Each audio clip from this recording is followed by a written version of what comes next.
Hello and welcome to Anime with me, Asteroidia, and the skull that we don't talk about. Today, I am feeling a little punchy because I have now recorded 4 things in a row. If you'll forgive me for sounding so melodramatic as saying I feel punchy after having watched 4 episodes of anime, but there was a lot of talking involved. I did watch a particularly good episode of something earlier that the discussion went on quite a long time, so I have... I think I might take a break after this one, but because I started this a week late going into all the seasonals, I need to catch up. So there's quite a lot of things to do in order to get ahead far enough to actually do them on the day they come out. So we'll get there. I'm getting there. I've got a fair bit through my list of shows now. So although I did just add another one, which is fun. But anyway, today we are going to be watching another long light novel title, but this one isn't too bad. The Magical Revolution of the Reincarnated Princess and the Genius Young Lady, or Tensei Ōjo to Tensai Reijō no Mahō Kakumei. If you enjoy butchered Japanese, there you go. I'll get those pronunciations down eventually once I've said more of them, I suppose, maybe. But yeah, this I have heard good things about. There's been a kind of buzz about this being one of the good things of the genre, and it is. Well, I don't know actually. So I have a huge weakness for Otome game isekai. I love them. I think they're great. I like them as well. There's been a huge boom of them getting anime adaptations recently. I was a huge fan of them before. I was a fan before it was cool, you understand. But I'd read a lot of the manga that are now getting adapted. So actually a lot of the stuff that's been adapted recently, like the one where she tames the final boss, that was just last season, and oh god, I've forgotten the actual title of the anime, but Baccarina, that one,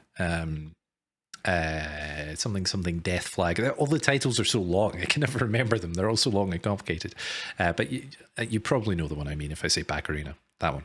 And a load of the other ones as well. I'd read a lot of those manga. there's a few more I really want to see adapted. There's one where the princess is like an MMA fighter and just punches a load of people in the face. That's a lot of fun. I want to see that one, and a few others as well. But this one I had not actually read the source material of. This is a new one to me. Although again, there's a slight complication there. So I really love Otome game isekai. And there's now a load of those getting made. I'm not actually entirely sure if this is, strictly speaking, an Otome game isekai. It is an isekai, I think. I mean, Reincarnated Princess kind of implies isekai, although, as we just saw from, what was it? Reborn to Master the Blade. Isekai can be a complicated term in terms of where the original character comes from. Is it still an isekai if they don't come from something that's like our world? Anyway, it might be an internal reincarnation where she's reincarnated from the same world, but I think I think this one is a proper isekai. Whether it's an actual Otome game isekai is kind of a different question. I don't know. It might not be, because some of these recently where they've... So in terms of the Otome games, they've got the setup where it's set up like a female targeted dating sim where your character is the princess. Well, not always the princess, or the commoner who's been inserted into the situation. It's usually a magical high school. There's usually a kind of not quite harem situation, but it's the visual novel thing where there's a lot of potential romantic partners, and they're all kind of focused in on the central character. Although a lot of the Otome game isekai, the person in this guy doesn't actually become the protagonist. They become the antagonist and then have to deal with being the set up to be the villainous character, which is a lot of the ones I just mentioned are like that. But there's been a few recently where they have that setup, but it's just a straight up isekai. It's not actually, strictly speaking, a game. So they've kind of diverted from the original formula slightly, in the same way that a lot of isekai have actually. Once people know kind of what the setup's meant to be, they can kind of mess with that a bit. So I don't know about this one. I'm not sure if it's actually going to involve getting transported into video game world, strictly speaking. I don't know if the isekai is from our world or if it's internally.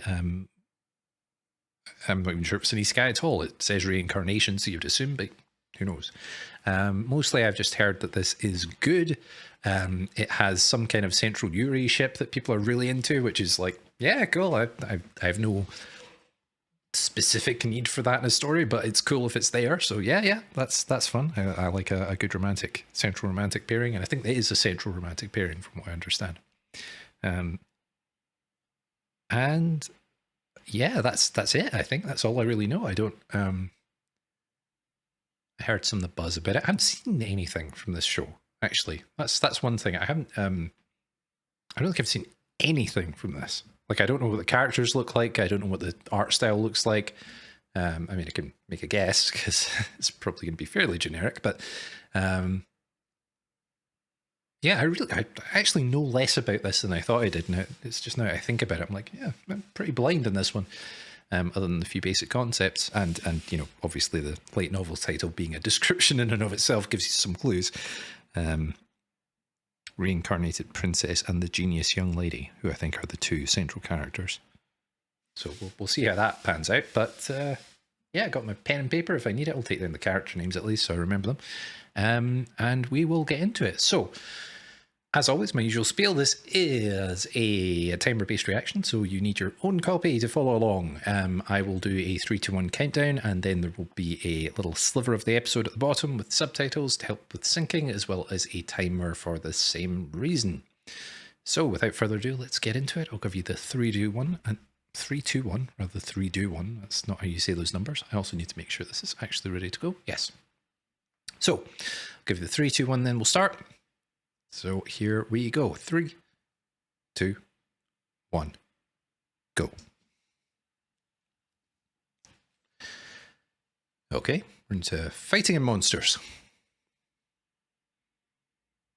Girl with a broomstick. Just fall flat in your face. Okay.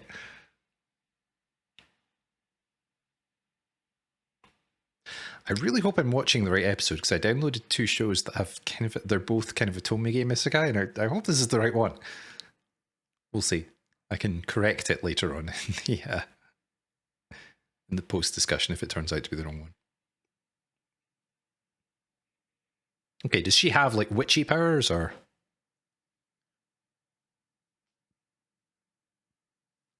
I assume she's not carrying a broomstick for nothing. Did you say it was no use because... Oh, it's Ranga from Reincarnated as a Slime. It's the same wolves. Yeah, okay. I was about to say that's a very short sword, but it's a lightsaber. Okay.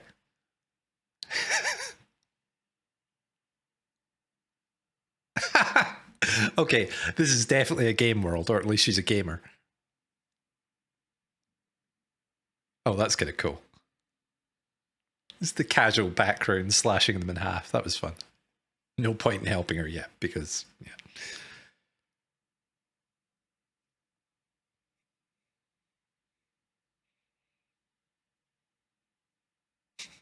Hunting for that good loot.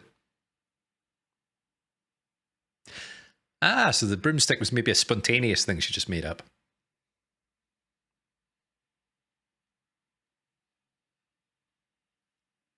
So the hair color is important. Plundering Princess of the Hunt. Nice.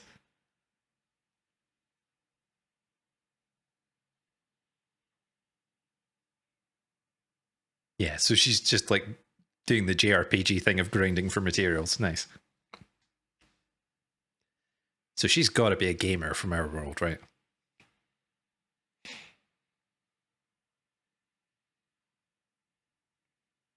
Yeah, and she's using... Yeah. She's using like English expressions common to Japanese people, so yeah. We got ourselves a proper isekai. Is that the first one I've watched so far this season? I think it might be, actually. Because, like, Master of the Blade wasn't an isekai in the traditional sense. No kidding.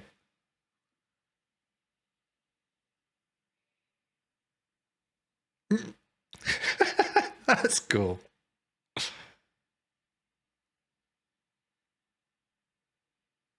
Ah, no magical ability, maybe?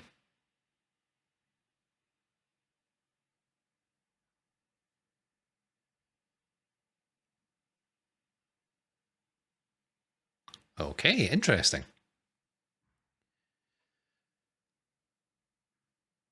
So is she the reincarnated princess or the genius young lady? I'm slightly I guess she is the reincarnated princess.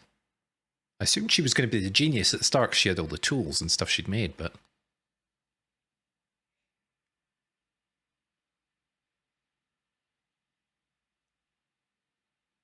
Okay, our standard shared prince.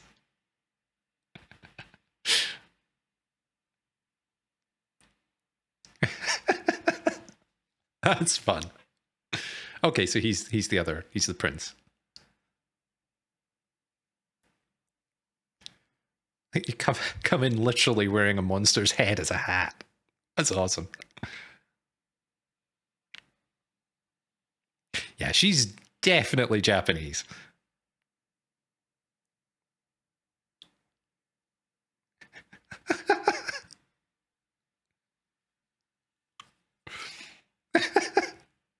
Okay, I like her. She's great.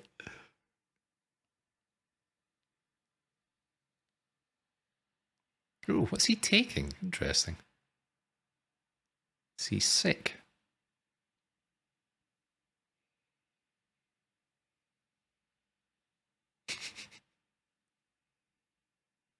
Magical science. Magicology. Okay.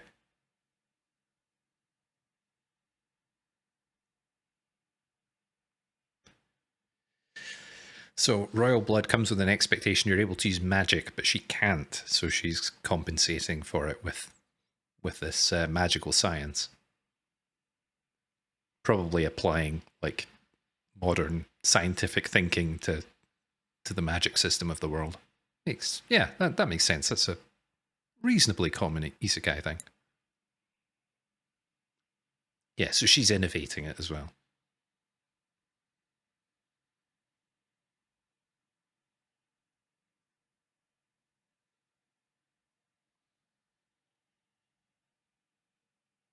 Yeah, so her status is being questioned because she can't use magic. I wonder if her parentage would be questioned because of that as well. Because surely, if it runs in the family, that would maybe apply some kind of infidelity. You know, be a whole thing as well.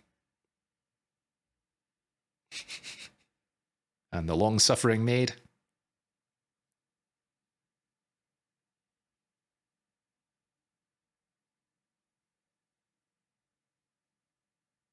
We're gonna get some backstory on her as well. So I assume this is a full reincarnation rather than. Well, I mean, obviously it is, but I wonder when she dropped into this person. Oh, so it is the memory download type. That's what kind of isekai we've got here.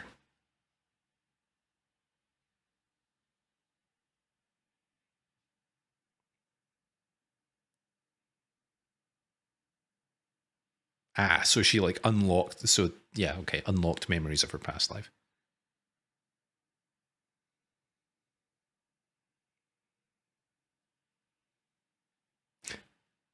Oh, so that's what the broomstick was. Okay. Hey, that worked though. Oh wow. Okay, so she keeps trying to do the flying broom thing, and keeps roping in the maids to help. Oh, that's great.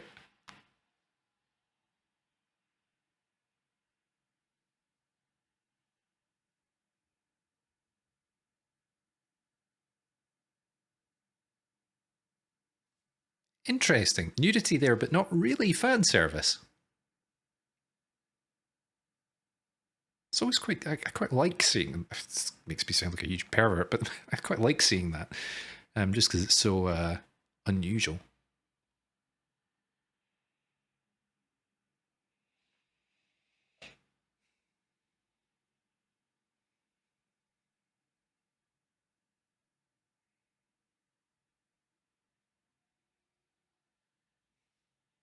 that matter. I wonder if it's connected to what seems to be wrong with the king? Is he the king? I don't know.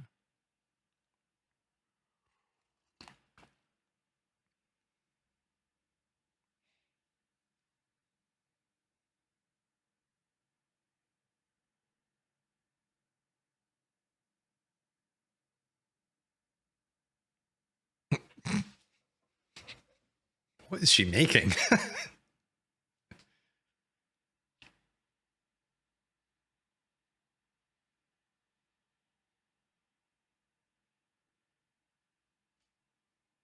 Okay.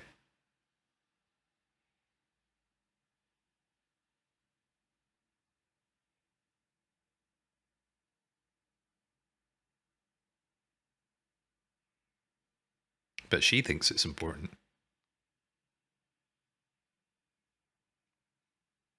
Romantic.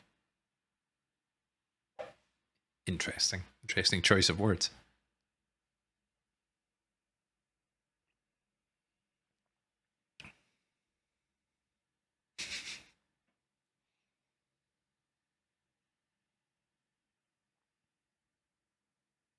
I do like the goth alchemist. Not sure who she is exactly.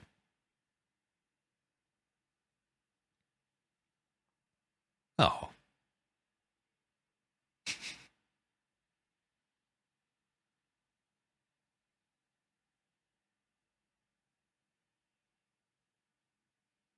Hey, that's still flying.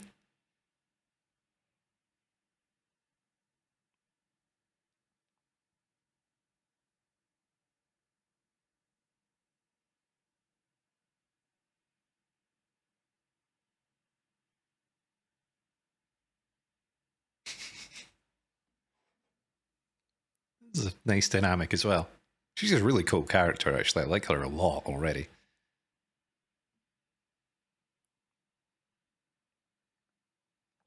So she's a noble suit too.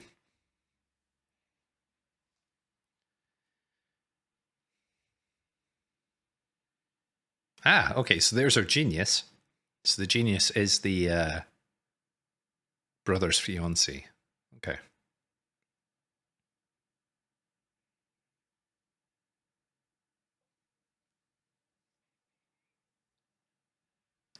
And someone has a crush.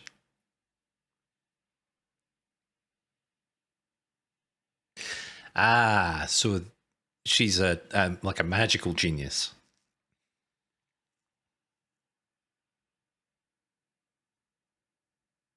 So we've got the magical genius, and then like the magic technology genius on the other side, or just technology genius in general, I suppose. I feel like that had a lasting impression on you, actually, but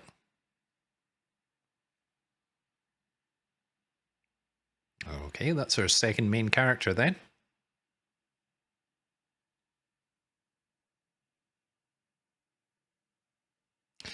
Ooh, outfits are very early Harry Potter films. Yeah, with the that specific robe over the ties. It's got to be a direct influence there, I would think.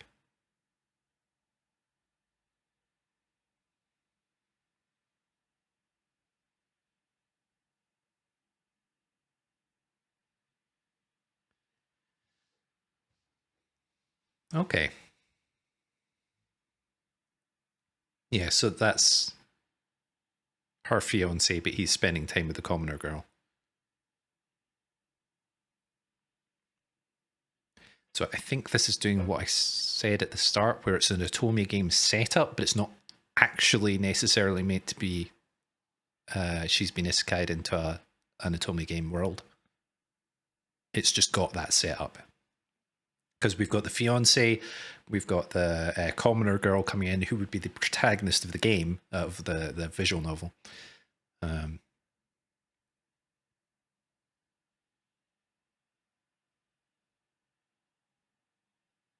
oh wow, he seems like kind of an arsehole.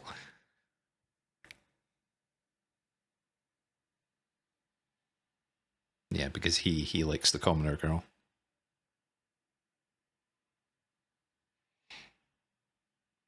Does he have an inferiority complex because she's a genius, or is it something else? Inferiority complex.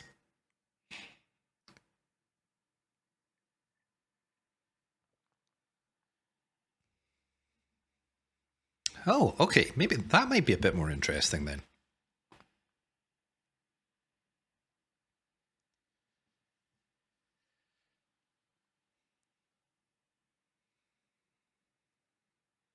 Wait, I thought she was a commoner, isn't she?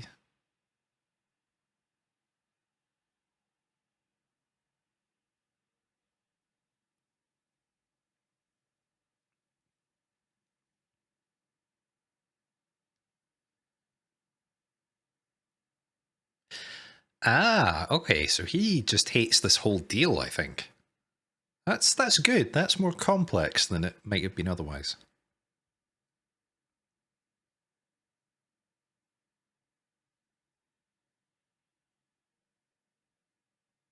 Oh wow, okay. Is he like a Republican prince? Republican in the small r sense, not the American political sense, just to clarify that. As in not wanting a monarchy or an aristocracy. I like that. That's I thought that was going to be very straightforward and quite cliched when it started, but actually it seems like there's more to him than the setup had implied. I like that.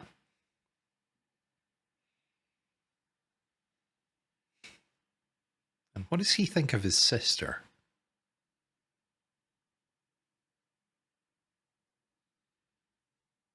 Because she's kind of bucking the nobility thing as well, although she's only allowed to do that because he's the one who has to accept the responsibility, so he maybe resents her. Yeah, okay, he maybe resents her for being able to be carefree and go off on her flights of fancies while he has to do the arranged marriage thing. And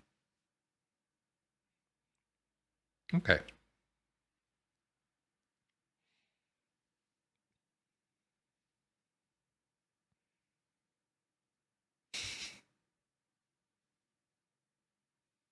It's the long-suffering maid archetype.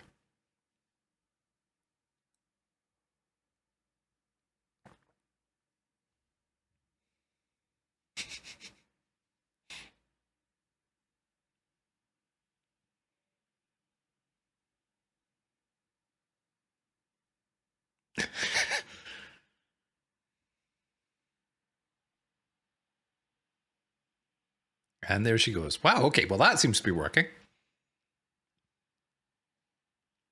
Just hope it doesn't malfunction while you're that high up, but I guess you have to make test flights at some point. It's going to break, you're going to crash into the other girl, presumably.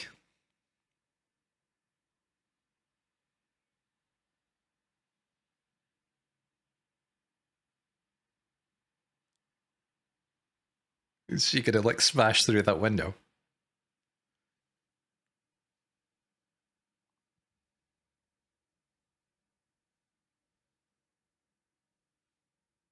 I should have written down the names. I get confused otherwise. So this is start to reflect poorly on her because the prince is automatically getting to preserve his reputation because of who he is. So even though it's his fault, it's her that's taking the fallout from it, the social fallout anyway.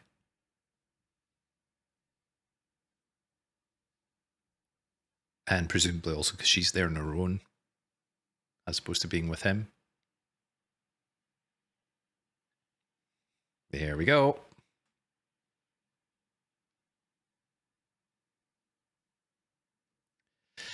Has the prince come with the commoner girl? I say commoner. I thought they said she was a commoner, but then I thought they maybe said she was a baron's daughter. So I don't know. Maybe she's just a lower noble family. Yeah, so that's a hell of a statement.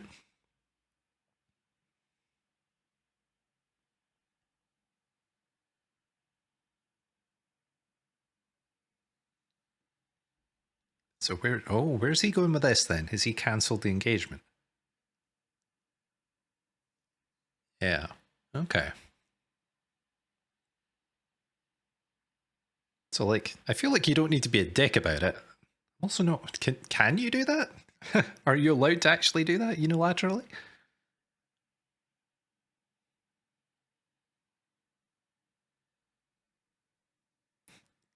Ouch! Jesus.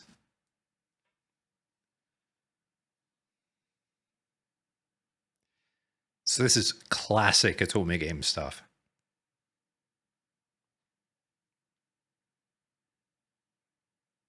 But I assume there's other stuff that's been made up.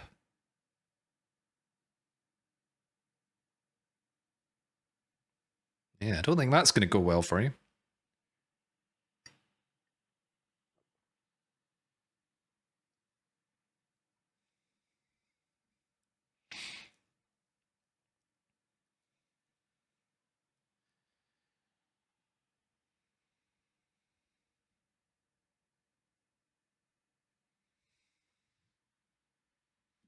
Necessarily the vibe I got off her, but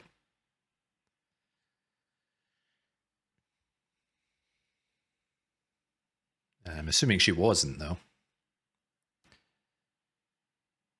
So is he making that up, or is his new girl making that up, or is it some other, like, third party?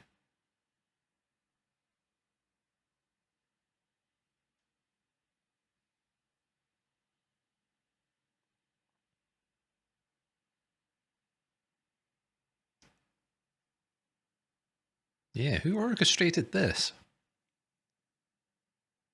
There's clearly some plot.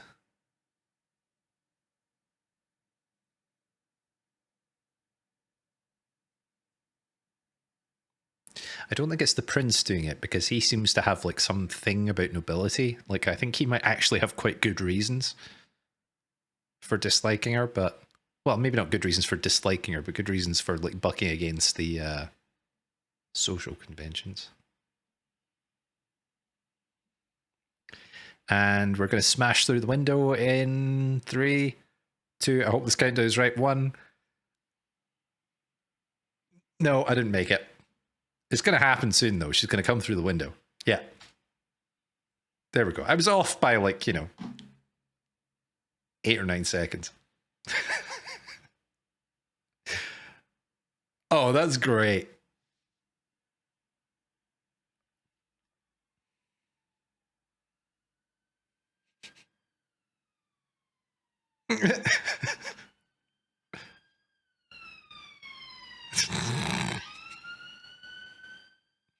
Does she not get let out into social situations? I wonder what her role in this is, actually. Euphilia.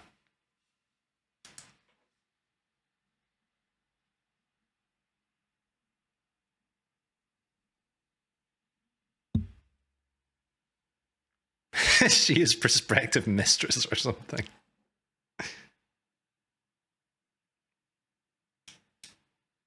Do you have the social skills to navigate this situation? Oh, maybe it is an Otome game thing. Do you know what's going to happen? Or maybe she's just using her knowledge of the genre.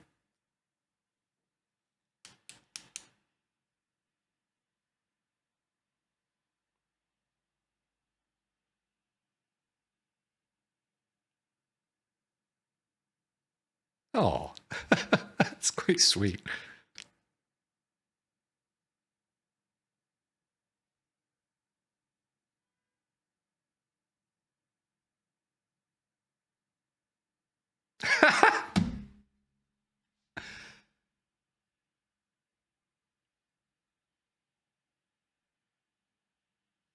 I'll take this little story back. Oh, she means she'll tell their father? I'm not sure. That almost seemed like a weird translation. I'm not sure what she meant there.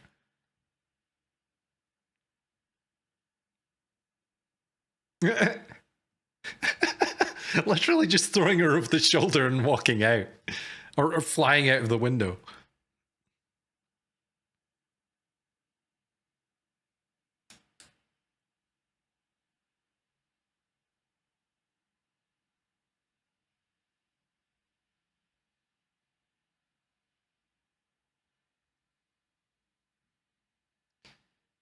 Okay. So she's maybe channeling her love of magic into this person who's very good at magic.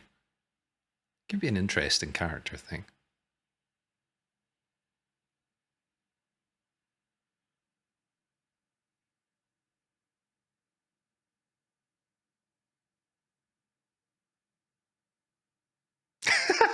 Wow, okay.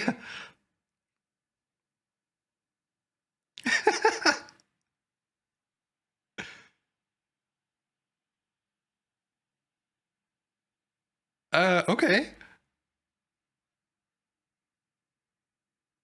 That was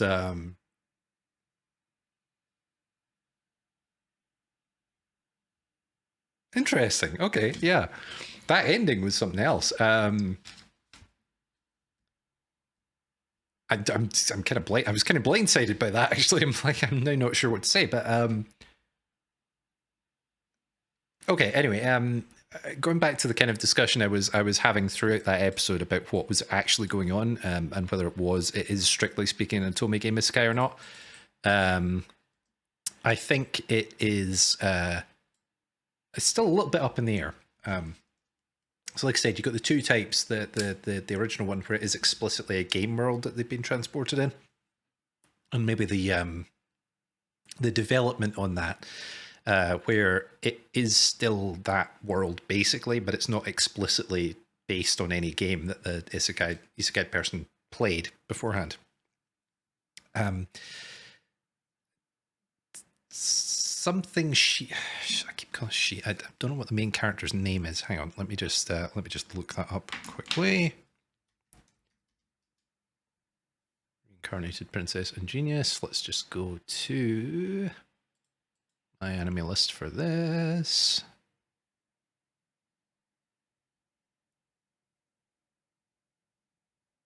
Anisphia? Euphilia? Anisphia? That's a weird name. I wonder if they'll just call her like Annie. Anisphia. It's weird, but okay. It's a very strange name. And Al being the but Al guards. They've got it's one of these ones where they've just kind of given everyone weird like fantasy names, which is fine, but it does make it quite difficult to remember and quite difficult to pronounce. Anyway, so I'm going to call her Annie. I don't know what they're going to call her in the show, but I'm calling her Annie because I'm not going to say Anisphia every time. So we'll call her Annie, and then the other girl will be Euphilia. So we'll call her Euphy, which is it's not the name of one of the characters in Code Geass. Isn't that the princess and that is Euphilia? I can't remember. Anyway, I'm drifting from the point here. But yeah,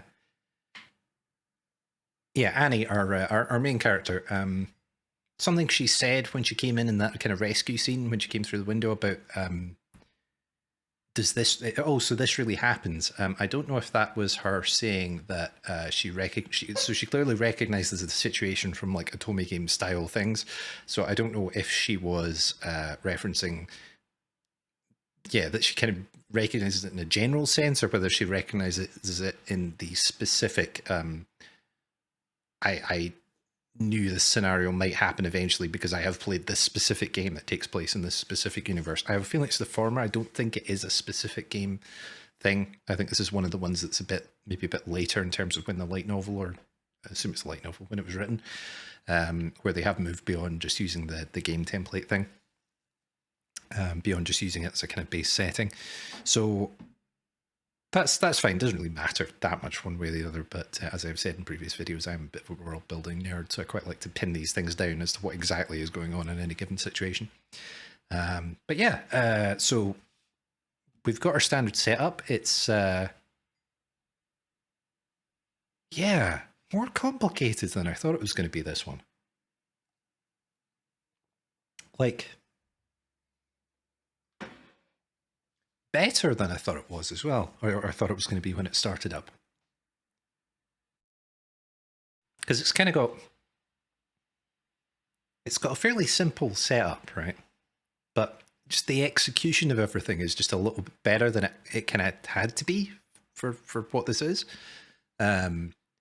like just all of the characters are a little bit rich. Well, I say all of them. I mean, mostly the main character, but the characters seem richer than they have to be, and the motivations seem more complex than they would need to be to tell a story in this world, in this genre, in this medium.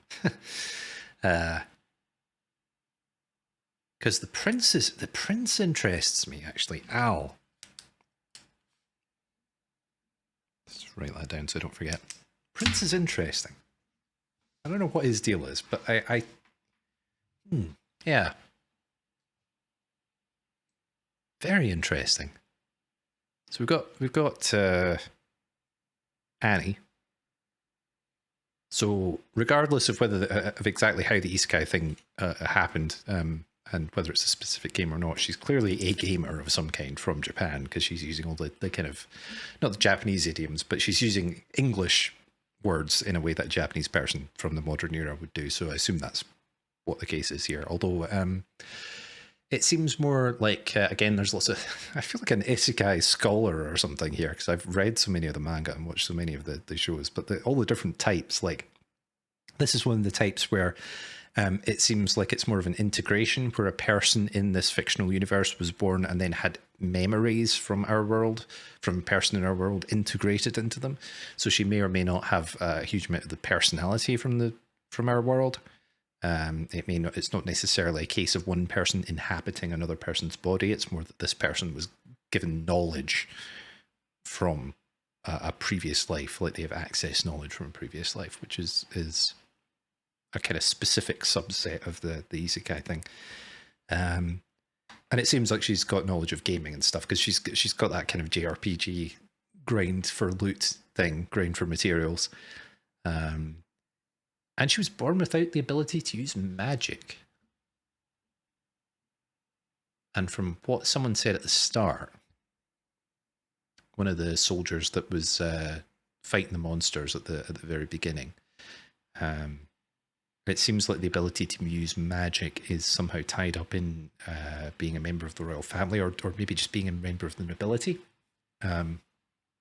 So that raises some potential issues. So if you're born without the ability to use magic, the implication from what I just said there is that that's more of a commoner trait. So does that mean that people are suspecting her mother of infidelity, like with a commoner, that meant that she was born without this? Or is this so uncommon? Is it like very uncommon to be born completely without the ability to do magic, and nobles are just usually better at it?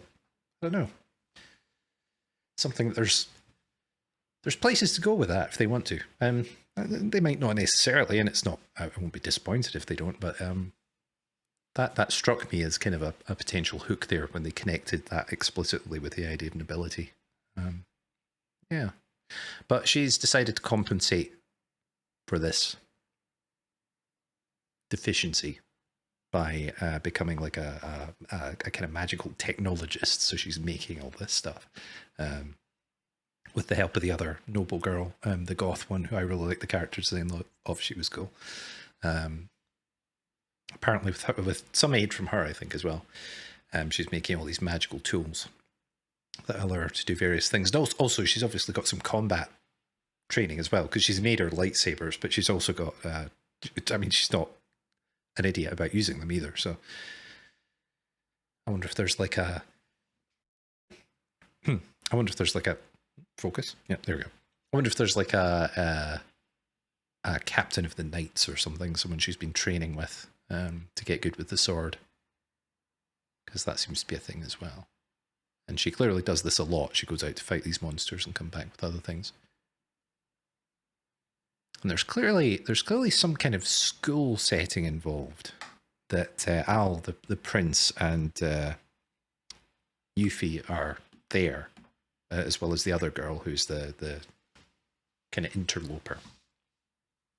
But Annie didn't seem to be there. She seemed to be out doing her own thing. So I don't know if she might be older.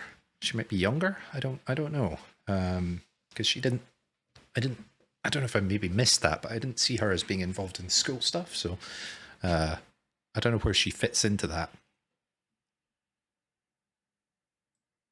wonder if there'll be some kind of dynamic where she is maybe a little bit older. She's like the older sibling to the... I suppose it depends how the royal succession works, whether or not, because if she was older, she would have, because it seemed like the prince was in the same year as Yuffie, so if she was older, surely she'd be the heir, but then do male heirs take precedence over female? I don't know. Probably they'll clarify that going forward. They're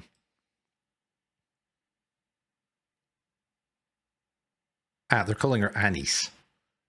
I'm gonna keep calling her Annie. Some of her character stuff was really cool.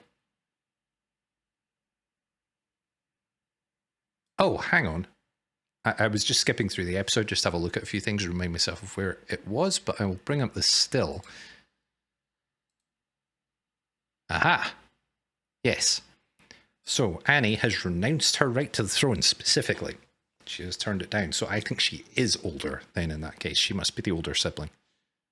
Do they actually explicitly say that? She's the older sibling?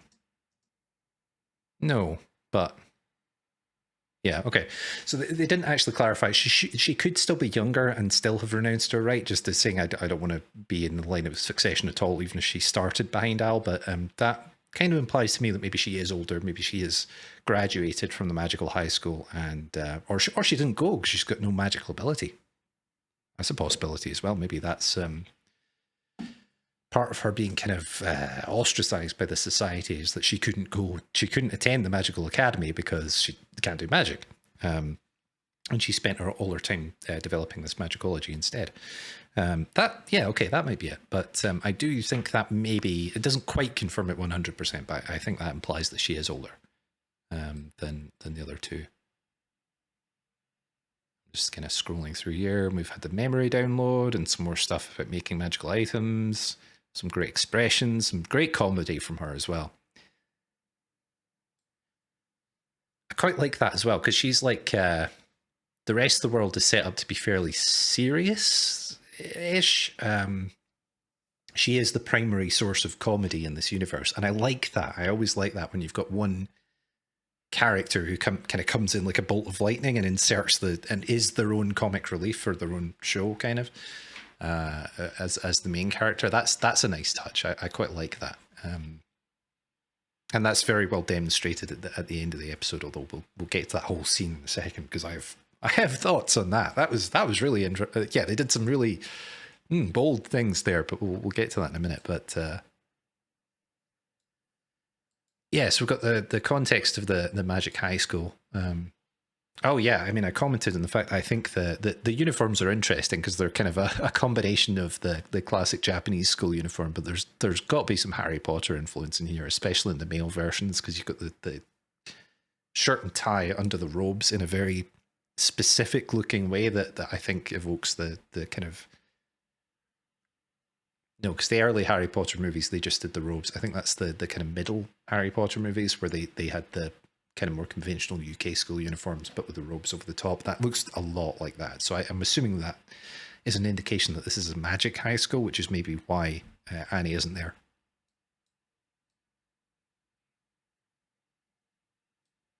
Okay. I wanted some clarification on this as well, so I'm just going to quickly look at this. Lady Lainey. Laini. Lainey. Now, we get the clarification on what her status is, because this was confusing. Wasn't she born a commoner? Okay, so she...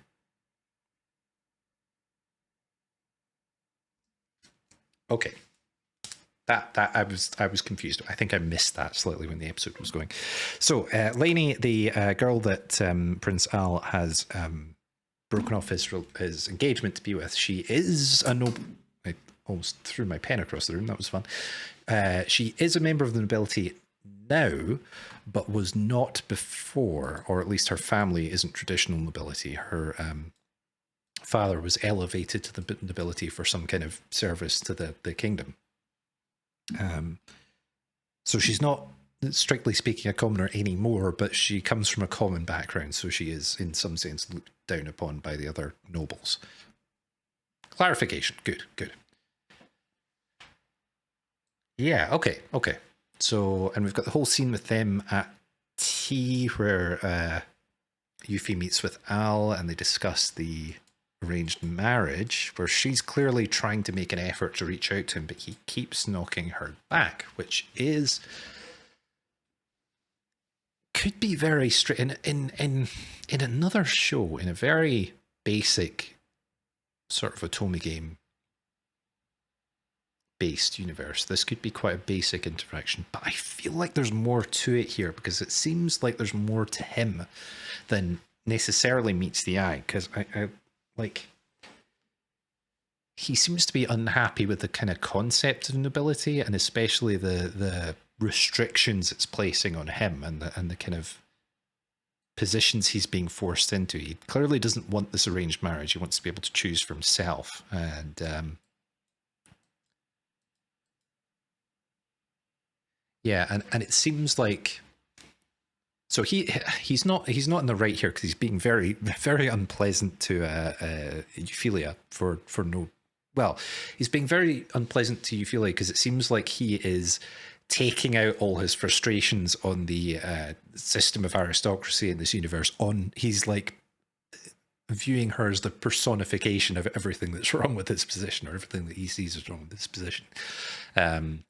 Which makes sense because he's being forced into this arranged marriage and that's become kind of emblematic of everything he doesn't like. But it does kind of make me wonder, is this guy like looking to destroy the entire concept of nobility?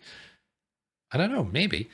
It would make sense then why he had latched on to Lainey as the, not a commoner necessarily now, but from a common background, let's put it that way, as being his choice. Firstly, he's chosen her instead of having that forced upon him by this system, but also she comes from outside this system. So if he becomes king down the line, then that means she becomes queen, and suddenly you've got a commoner in the highest position of power. Well, depending on how much power the queen actually gets in this universe, but or in this system of monarchy. But that means a commoner is elevated, at the very least, to the highest symbolic station in the land. Or second after the king, but one of the highest symbolic stations in the land. So that could be a step towards some kind of liberalization or dismantling of the thing. That I just get something about the way the dialogue and his some really great subtlety of expressions on it. I like that a lot. There was a lot of good subtle character stuff intermixed with a lot of very broad comedy from Annie. So there was a good range of character expressions from very very silly to very subtle, and yeah. And she has clearly so Yuffie has clearly been going and trying to repair this situation, and she has gone to Lainey to try and warn her off, which gets caught up in the end as part of this campaign of abuse against her. Now this is like the stock Otome game isekai thing where we get this confrontation where he tries to break off the engagement, and then it's revealed that Euphilia's been put into the villainess role where she's been it's so in the kind of classic Otome game setup, Lainey would be the protagonist, she would be the player character, and then Euphilia would be the Lainey being from the commoner background and being kind of the every woman protagonist, I guess. And Euphilia being the representation of the stuffy aristocracy and the mean kind of evil princess archetype. But she's been kind of thrust into this villain role. So she did go and speak to her to try and warn her off because she thinks this is going to be bad for everyone involved, which it probably still is, even if it goes according to whoever's plan this is.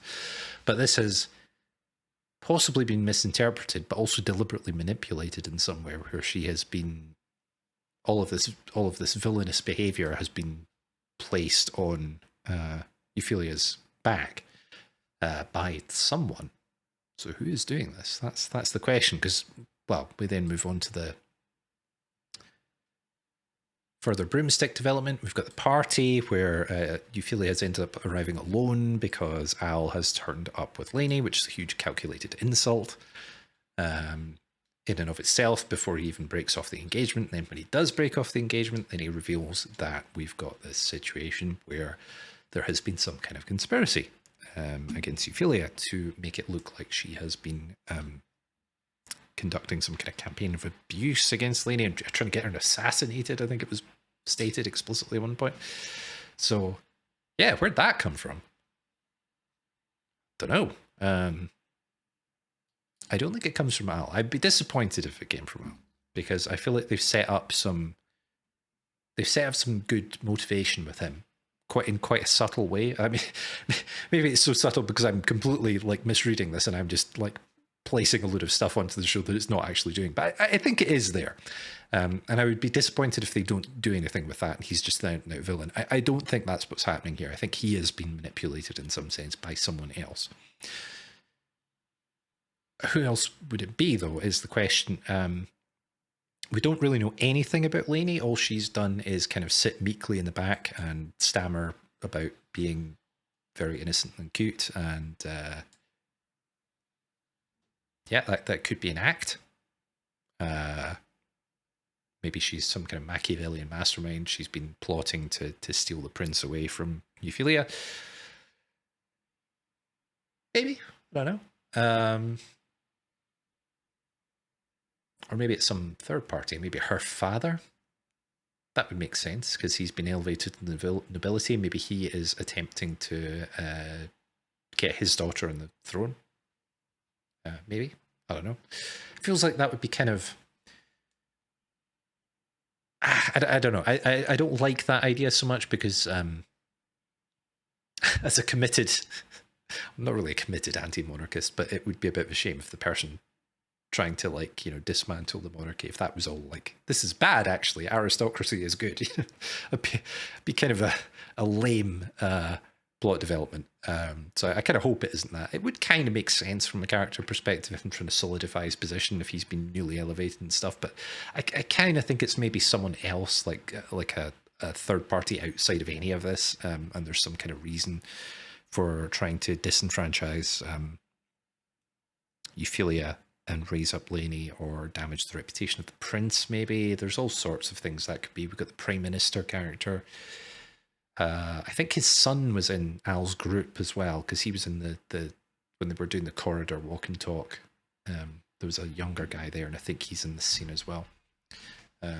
Don't know enough about it. I'm not even going to speculate on that, really, because those might just be background characters. We'll find out probably more about that in episode 2. But yeah, I think it's probably a third party. But anyway, I'm kind of babbling about this stuff, and this has gone on way too long. And there is something I specifically want to talk about, which is this last scene where we get this confrontation. Everything's very serious. And then, as I attempted to count down, I'm very salty that I got the timing wrong on that, because that would have been great if I'd been right. But smashing through the window comes our girl Annie. Again, like I said, the comic relief in an otherwise serious scene. She comes in like a literal bolt of lightning, smashing through the window, landing in a very undignified place, which I will definitely put a picture of, against rolling up into the wall. And she's interesting because I really like this character, because she comes off as kind of, at the start, you wonder if she's got a very video game mindset, where she's not really taking this setting particularly seriously, but or she's like a kind of ditz, and she's not really understanding the social implications of her status in this world. However, she comes into the scene, and then she actually understands perfectly what's going on. She takes a look around. She's like, did I drop in at a bad time? It's like, well, yes and no, because you're about to make a big difference here. But she drops in from above, and she kind of assesses the situation. She sees Al with Lainey. She sees Ophelia on her own and recognizes the situation. Whether she recognizes it because this is a video game she's previously played, or whether she just recognizes the tropes, I don't know. But either way, she gets what's going on. And then I heard, yeah, she's called off the engagement, and we're definitely going to get some of this together. But I heard this show had some Yuri vibes, right? I was like, okay, yeah, sure. It's got two kind of dual protagonists, two female main characters. There's always going to be people who are going to ship that. You know, it's like, whatever. It's fine if there's some kind of romantic tension there, it'll be okay. Okay. There's subtext, and then there's stuff that's just text, right? Oh, okay. Yeah, it's not like completely explicitly stated, but like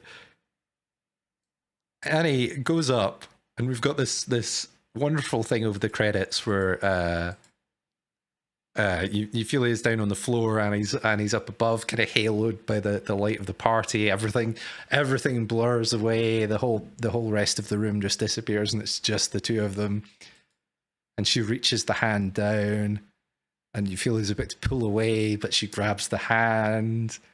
And I'm like looking at this, going like, okay, we're laying this on pretty thick. And then there's the grasping hands, the blushes on both sides. I'm just gonna run some of this, and we'll run through it. And then she just grabs her and throws her over her shoulder.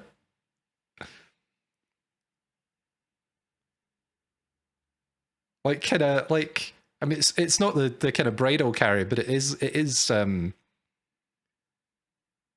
the context of Al having broken off the engagement, throwing her over the shoulder and leaving. It's got shades of carrying the bride over the threshold. I mean, I say shades. It's got a huge dollop of carrying the bride over the threshold, right, on the wedding night. And she climbs on the broom, and they're zooming out of the hall. I'm like, okay. Okay. I'm surprised she didn't like leave in like a huge burst of like lily blossoms or something, you know, like Yuri. Then they're flying. And then we have where is this line? Because we have the narration about the story of two young girls. Yeah. And she's rather startled at being dragged out of the room and flown out of the room on the broomstick. Where's this line? It's coming up. I'm just like skipping through the episode here because I'll definitely have this up. Yeah, okay, so here we go.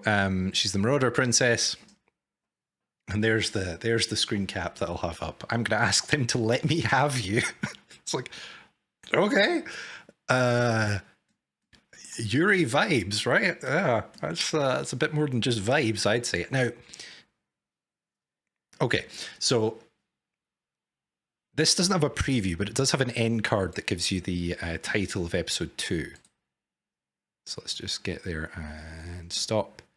Yeah, so I did say the title of episode 2, and the title of episode 2 is Acquisition of an Assistant for Both... Actually, okay, maybe I didn't read that all the way when I saw it the first time. Acquisition of an assistant for both profit and pleasure. Okay. So I think there's gonna be a reframing of this to some extent as I have rescued you from the situation and you're gonna help me with my research. But I mean, there's an implication earlier on where Annie is talking about having met Euphilia at some point in the past when they're both children, and there's a kind of blush there, and there's an implication. I'm not going to go back and find it. I might find the screen cap for here, but there's a blush there, I think, and an implication that she has some kind of crush on her from the beginning and has held on to that through the rest of her life, even though they haven't met since then. Yeah. Okay.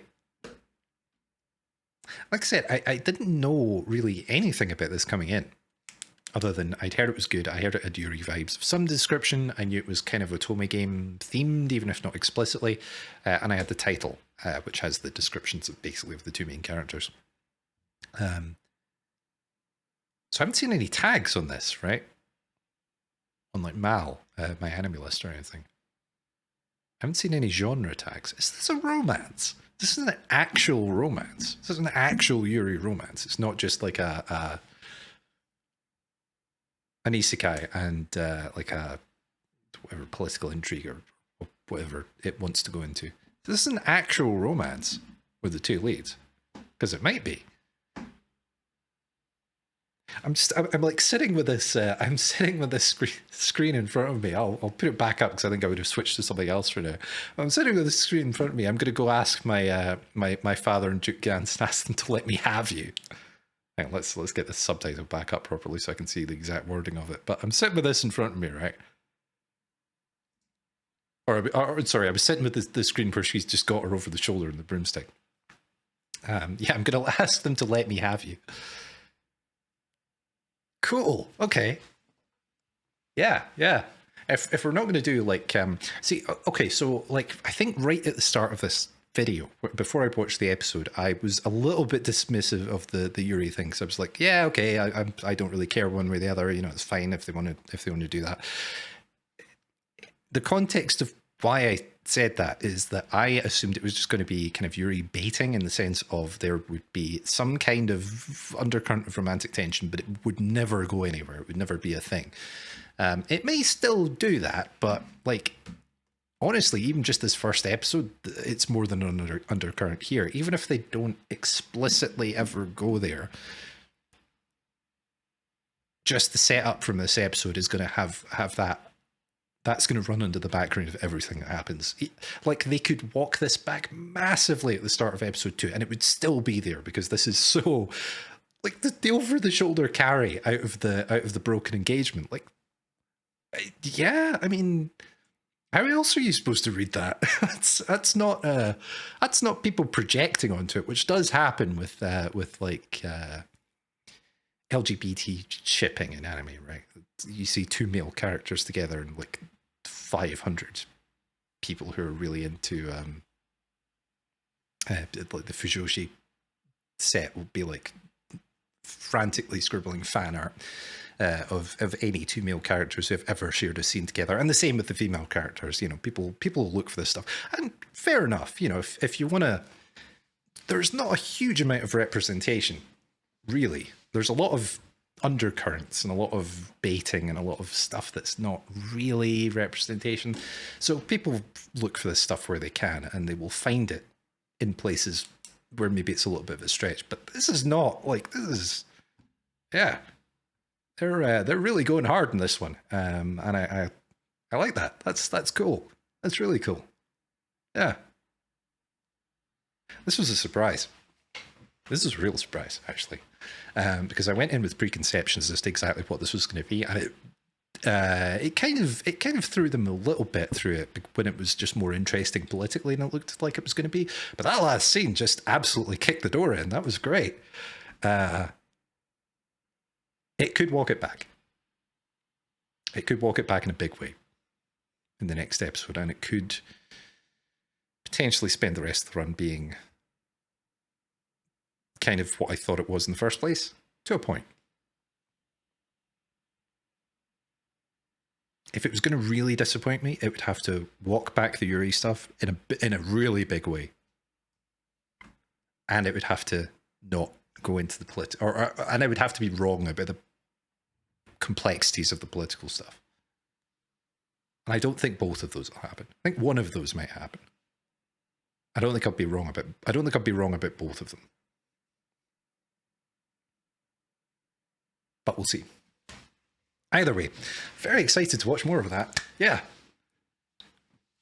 I was, just in a more general sense, right? I've been thinking, the first couple of things I watched this season for this channel, I was thinking, I wish I'd started this last season, because last season was absolutely stacked with Chainsaw Man. I mean, I'm a manga reader, so that may not have been as entertaining as a reaction video. But last season was pretty stacked, right? With really good stuff. And I'd been thinking, this season isn't going to be as great, I wish I'd started it last season, because there would have been better stuff to watch. But this season, it's had some surprises. It's had some, one bad surprise and a couple of good surprises. The Nier show was a little bit, but Trigun was amazing. I really loved that. And that was a surprise, because I mean, I kind of had higher expectations for that than most people. I think I had a suspicion that might be quite good, but it was really good. Really blew me away. And then Beast, still laughed the name, but Beasts of Ours. Was amazing. That was really interesting in a way I wasn't expecting. And now this is really interesting again in a way I was not expecting. So I've been consistently surprised this season, which is always a nice surprise. You know, it's nice. It is a nice surprise to be surprised, to go into things where you expected one thing and actually getting something that is better, more interesting, more to talk about. And this, this video has already gone on probably too long. But I hope people will take the length as an indication that this actually has more going on. It's the first isekai I've watched this season, I think. Yeah, because Mastering the Sword, which I've already watched, the videos may not necessarily go up in the same order, but Mastering the Sword is not technically an isekai. This is the first traditional isekai transported from modern Japan or modern real world into a fantasy world. And it's good. I've got one more to go. I've got another Otome game isekai to go, which should be interesting. But